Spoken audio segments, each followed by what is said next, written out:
this is going to be an interesting conversation because we have spoken to you in the past, Mags, and touched on a lot of different subjects. And since you've come in today, we've touched on a lot of different subjects.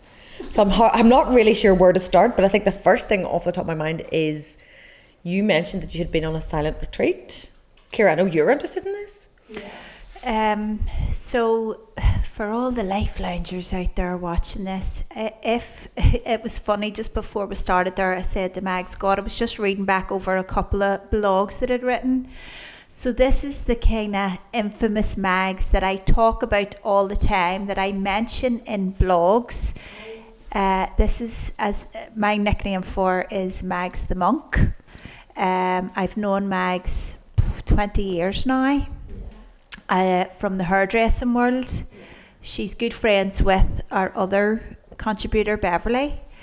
But then me and Mags started working together about 4 or 5 years ago in this stuff, which is different. We're going to get into that now. But so yeah, I also want to talk a little bit, Mags, about how do you go from being a super duper successful business owner to then doing this work, what the transition was for you, and also like just how do you go from that, like what you were, I mean, you were so successful in business and then you just went, you know that book, The Monk That Sold His Ferrari? Yeah, She's a bit like the monk that sold her hairdryer, even though she still does a little bit of... I sold who I thought I was. Yes. Who I truly am.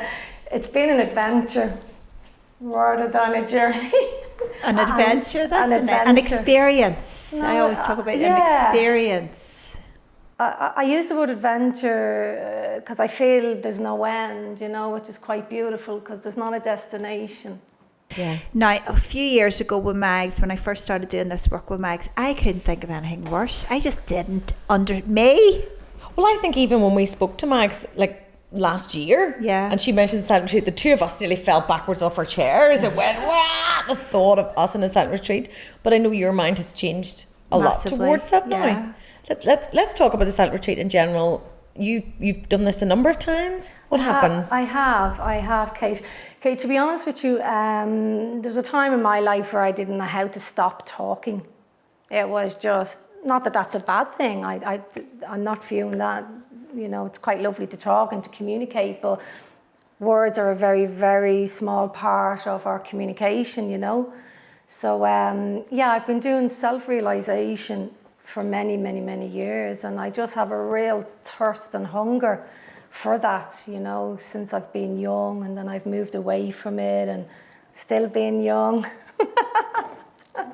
So my first silent retreat was what's called Pasana. So Pasana will be one of the most ancient forms of insight meditation, to see as is. Now, how I would describe to see as is without interpretation, okay? So it's a very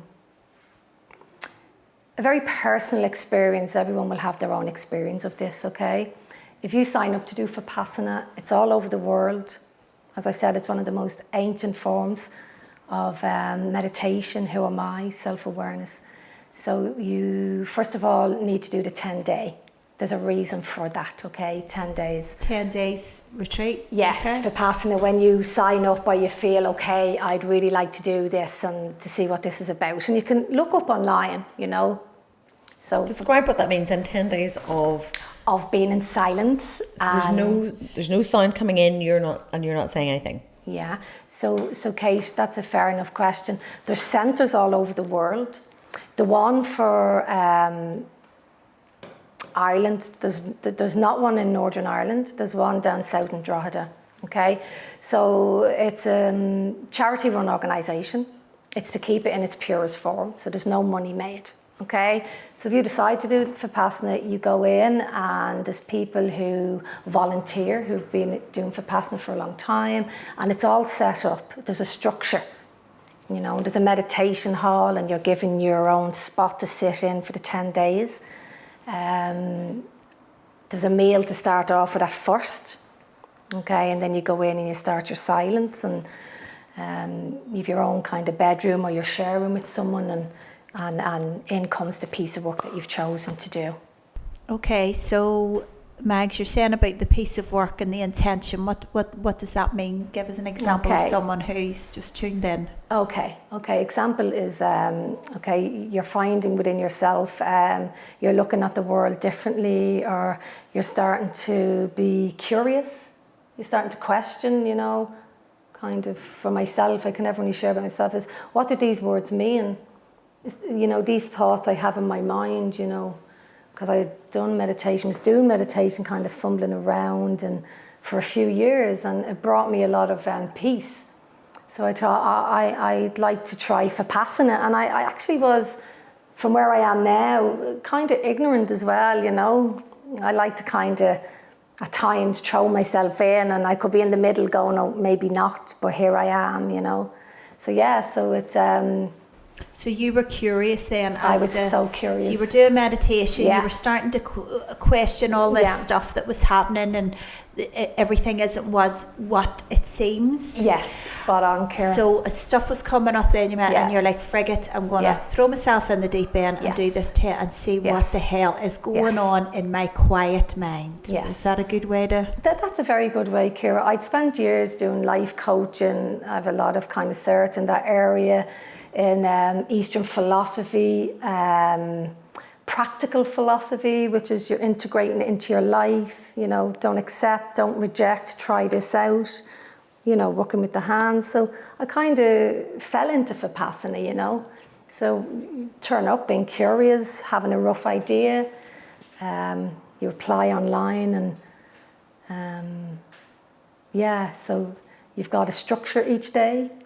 Okay. That you stick to. So you have guides there, you have telling you what to do, and they write up, and you have a screen here, Right. And then there's meditation times, and I remember when I first looked at this schedule of when you go in, I thought, oh wow, because I think it was 10 hours of meditation per day for 10 days. Yeah, okay. So it is 10 hours a day? It's 10 or 11 hours a day. And Vipassana is working with the breath, and it's bringing the mind to one-pointedness, So the mind rambles, that's what it does. Oh, I know. So basically you go to the retreat centre, and then there's absolutely no sound whatsoever. You're given your schedule on a screen, or... Day by day, There's like a hallway, and they put this up. There's a discourse every evening about 9. What's that? And that's like, Gingo is the guy he was a very successful businessman, had discovered Vipassana, changed his whole life, and needed to share it all with the world. And this is where it all came from then, from him bringing it. Okay, there would have been kind of yogis and stuff that would have maybe just participated in this. So what's that at night? A discourse at 9 o'clock? Is it listening to him? Or? Yeah, they'd have recordings of him, because it's the same structure, and kind of maybe what's coming up for you at that time, and talking about your experience. You're not talking, it's just what may have come up to the mind, or what you're experiencing at the time. So you're not speaking at that point and sharing it with other people, you're just focusing inwards. Okay. Yeah. And then if you're saying there's 10 hours of meditation a day, does that mean you're going in 2-hour chunks, or? Yeah, Kate, that's a great question again. You would get up about 4 in the morning, and you usually start with a 2-hour meditation till 6, and then it's kind of, you go into the breakfast hall, your meals are cooked for you, there's put out, you eat the time to shower, and you're back in, do maybe another 2 hours. So this might sound like a silly question. No silly questions, Ciara. Or a basic question. Yeah. How hard was it? Like first day hard, really second hard. day, did it get harder? Did it get easier? What was the emotional journey? Great question, Ciara. When I entered in, just through studying a lot of Buddhism and doing different courses, and I used to go to the Buddhist Centre, and as I said, other kind of meditative stuff I was doing. So I felt my mind was quite quiet, although there was fear arising, because I knew I was about to go into this stretch of silence, or what I felt as fear. But I often say, feel the fear, do it anyway. So I'm going through this because I really feel in an intuitive dimension I want to do this. So, so there was Hard. It was challenging, but my mind was quiet at first, I remember. But as we went into it, my mind got more active. Right. Whereas a lot of people afterwards, when we were chatting on and off, some people would stay in the silence, you know. What I picked up was that their minds got quieter and quieter. So if you're here and the mind's getting active, so it's about allowing that. It's not about trying to push that away. And it's a very important point. You're not trying to get anywhere. You're not going from here to there. You're always here. No matter where you go, you'll always be here.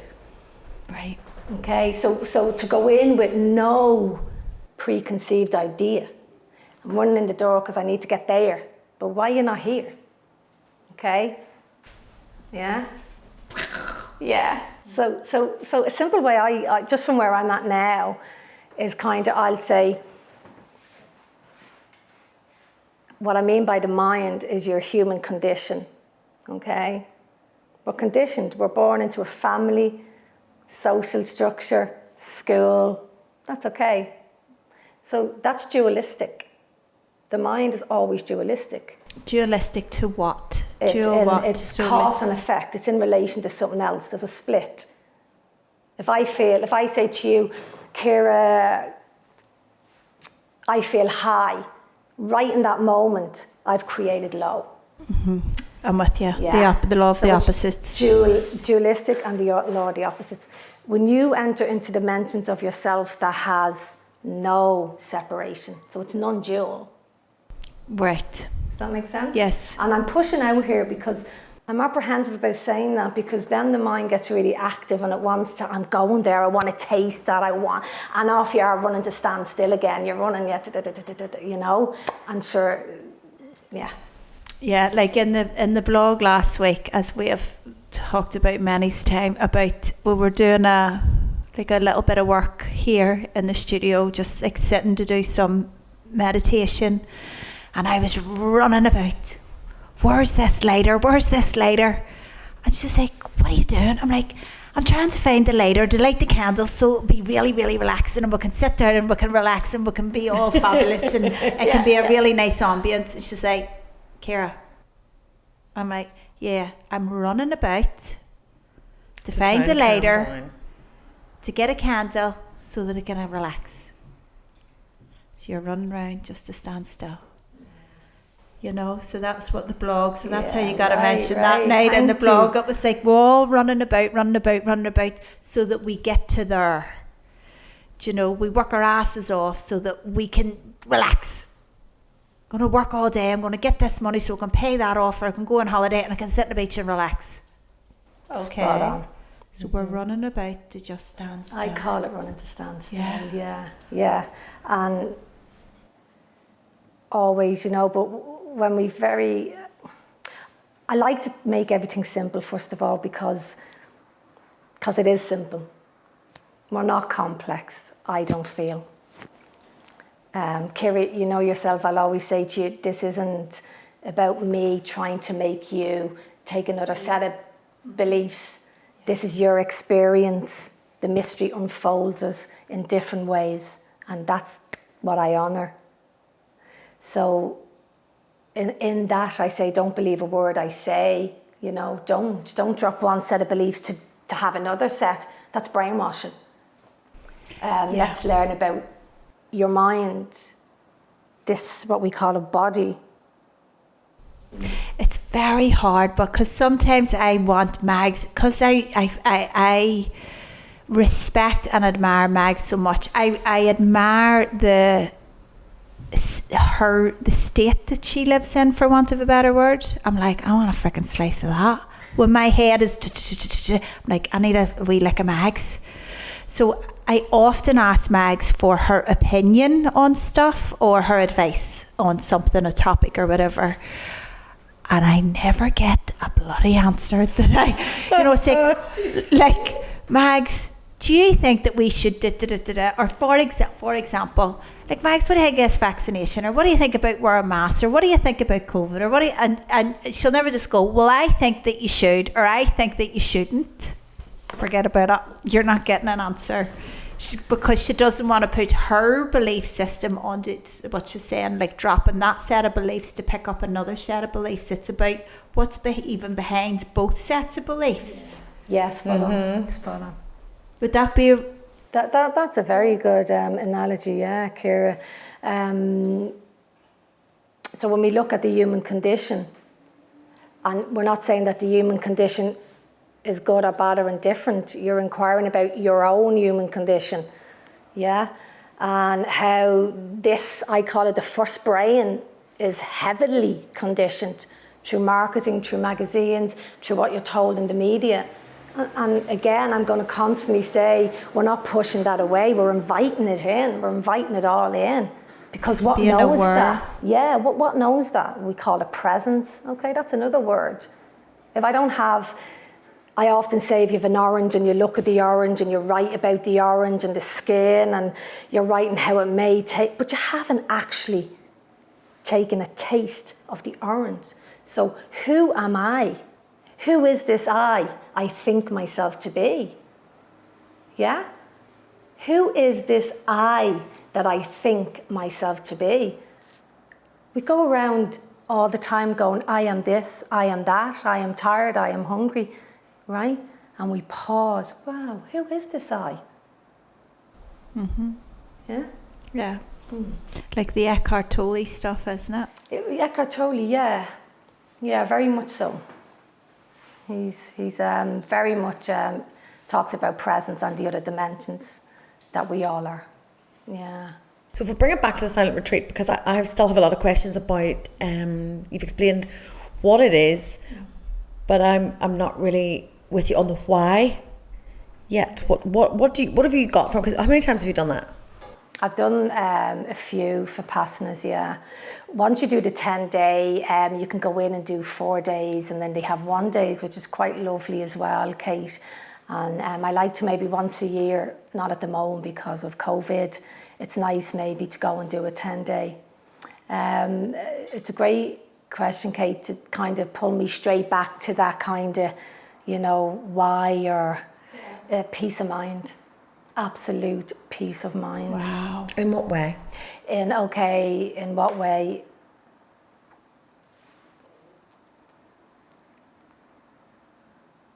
So I'd say to you again, the mind that's constantly going.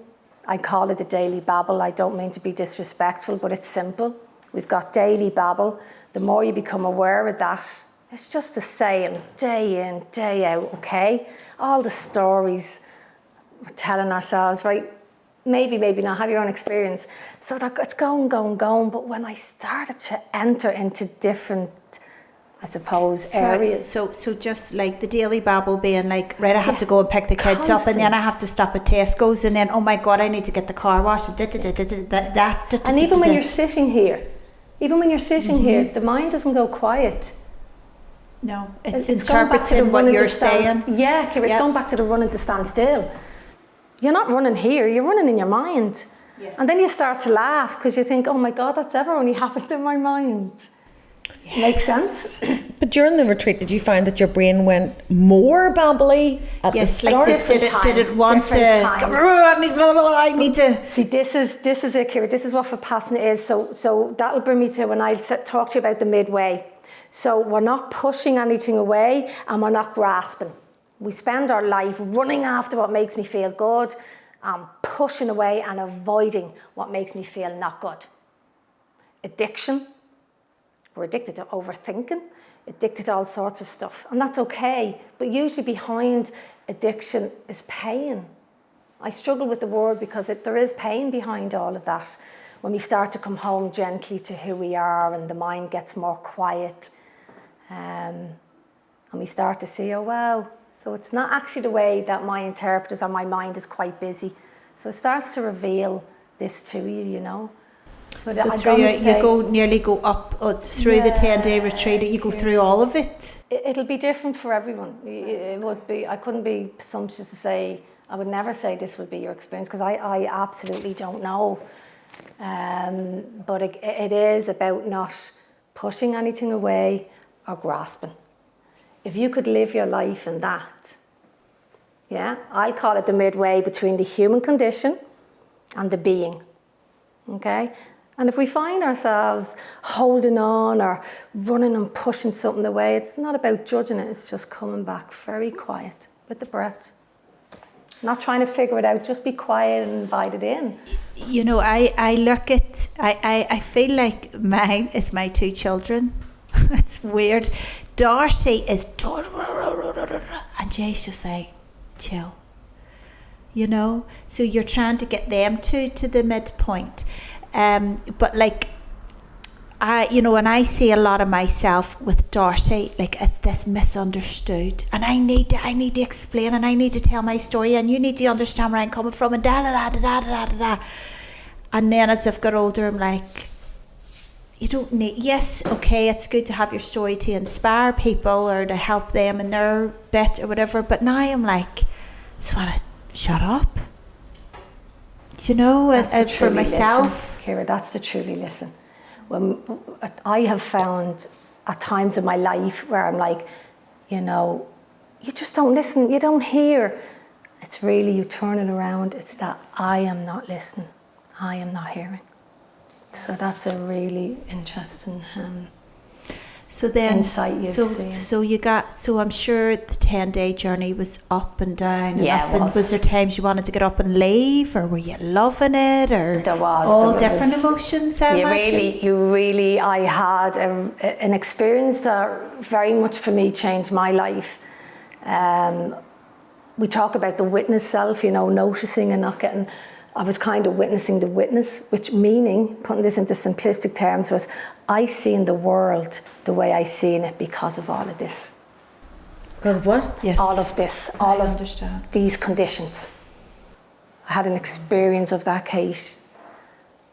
And I was like, wow, if this condition wasn't here, I'd be feeling maybe that. So it really expanded my mind. And I remembered as well, as I was going into maybe the 7th day or the 6th day, that my mind got so quiet that my body disappeared. It felt like it disappeared, okay? Without getting too weird, the body felt, the eyes are closed, burning to one pointedness, and you're working the focus through the different areas of the body, okay? And at one stage, my body, I didn't feel my body. So that told me that my body is a condition of how I think. Maybe what I'm thinking. Now, did that scare you or completely not? It did scare me in a way, Ciara, because I just didn't understand, so it did. Now it doesn't. From where I am now, it's it sounds blissful. Oh, bliss, yeah, it is the bliss. But Ciara, the finer detail here, and Cate, is I'm not here in my head going, I'm chasing that bliss, because then I've just created the opposite. Yeah. I'm back into that dualism. The irony. There you go. The paradoxical truth. Yeah. That's why, Cate, we were having a conversation about ego, and you were talking about, about from last year to this year. And yeah, just about how the ego has so many different facets, and a lot of it is your self-identity, and when that's challenged, then the ego part kind of like rears up and is like, no, but it tries to defend you, and can be aggressive. But then we were talking about ego having like a positive, because it's when you talk about people's ego, or somebody is the egos, it's always a negative, instead of looking at the different sort of positive sides of it as well. Absolutely, Cate, and you touched on something really, really important. And we say the ego, and again, Cate, we're not looking at what is this ego, this construct, okay? And the ego is all of who we think we are, and it's not to be disowned. It's there to teach us. There's ways of doing this very simplistically, so that the ego, the wound the wounds that we have, and from the moment we're born, we have wounded areas of ourselves. That's part of being human. So when we gently come home to the wounds, I say we're sitting in the womb of the wound. And to know that we don't know, and to allow that alchemical process to be integrated, and for us to really be where we are, to feel that, to see that. And the more we're allowing this to happen, the ego gets transformed into a very, very peaceful, mature state. So there's the word, mature. Mature state. So it's not that the ego's bad, it just needs to grow up sometimes. And to grow up usually means to be grow reloved. Down. Yeah, Ciara. As we go down, we go up the whole lot. And we discover, as I said, dimensions within ourselves. And when we come home to our wounded selves, there's so much gold, there's so much love within that wound, within that womb. We become like a child. We're in the womb again. It's infantile, it's nurturing, you know. And I often say about the dark, we need the dark. The seed goes into the dark earth. And it doesn't say to the earth, I don't want to be here, would you just hurry up and get me out to the light? It trusts, it surrenders. We don't surrender with our mind. Surrender surrenders us. And we trust the process.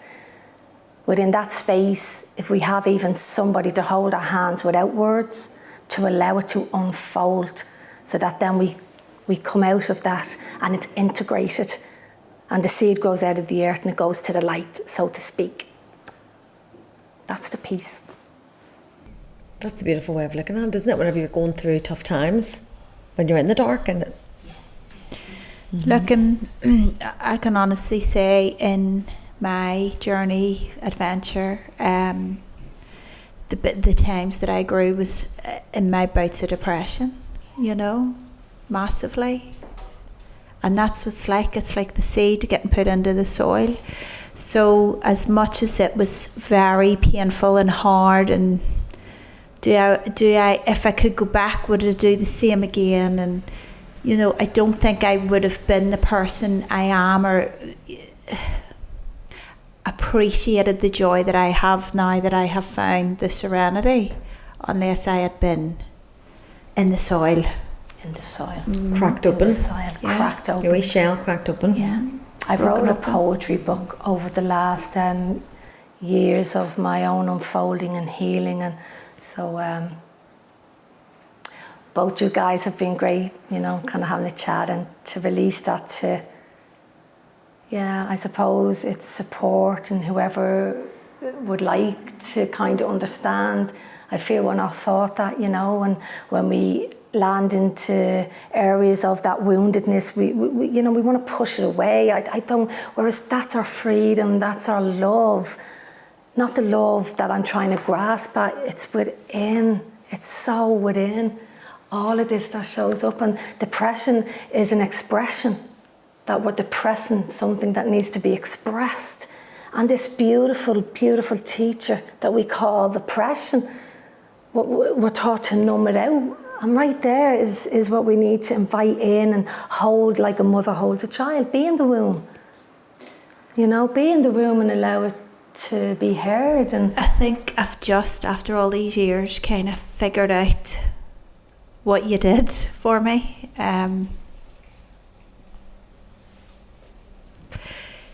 In all different therapies, taking antidepressants, it was all, how do you get out of it? How do you get out of it? Get out of it, talk your way out of it, exercise your way out of it, eat your way out of it, take a medication to get. Whereas with Mags, I sat in it.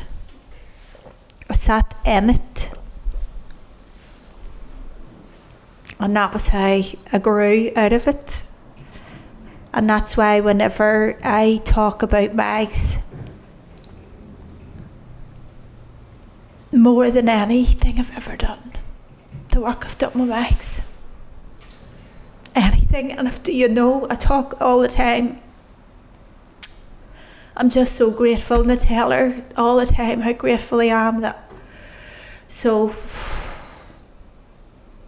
you helped me grow out of it. And what a beautiful heart. What a beautiful heart. Yeah. Mag's the monk. Mag's the legend. Yeah. You know what, guys? For me, it's not about making money. No. I just want to share, not to say the way the mystery has unfolded myself, to share, so that we can allow what tears need to come, joy comes, and to allow everything. This very moment contains every emotion, every sensation, every feeling, and I can be with that. Mm-hmm. Not trying to run away from it. No, it becomes so full, but yet so empty. Mm-hmm.